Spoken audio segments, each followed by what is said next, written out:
Selamat datang ke program Hambatera Sinergi Perang Asam. Okay, dengar sana? Dengar?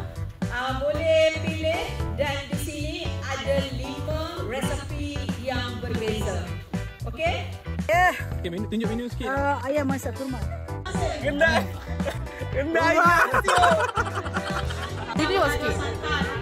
Ayam masak lemak cili padi.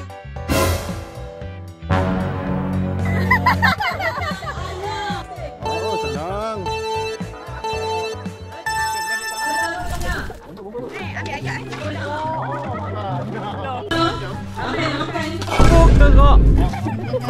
Ada ayam masak lemak. Masak lemak.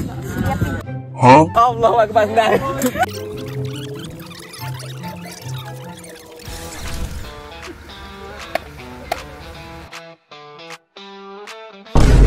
Sementara ayam tu kita basuh, so kita pack dengan bahan-bahan asas lah, bawang, bawang putih, bawang merah.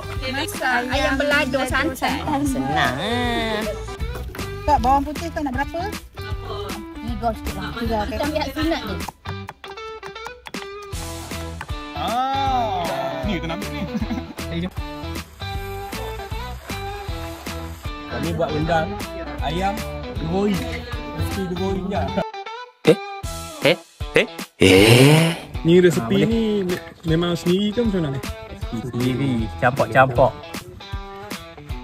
Ya Allah, man tak pernah rasa sesedap ini. Wow. Anda akan rasai sebentar lagi. Oh my god! Wow! Kita dah nasi, ada menu kita. Tunggu nak hias. Nampak menarik ni. Kakak tak sabar lah nak makan. Tak ada tanya mak ke? Dah sendiri. Sendiri lah. Dah tengok mak masak. Kita dah settle masak kari ayam acak-acak sihat. Ini kita buat ayam masak lemak cili padi. Oh, baik ya. Ayam belado ni dia kan dari hidung kan Minangkabau. Rendang ayam abang bumbak, I love you. Kalau gitu. Oh, dia orang. Diorang jual siapa kau tak tolak tadi? Ayam masak rumah kita pertama di bulan 2. Wow! Gitu. Kalau tak apa dia? Yang ni lagi sedap. Cara masak dia ni style kita combine lah. Ada style Kedah, style Kelantan, mamak itu. Panah. Input panah dah.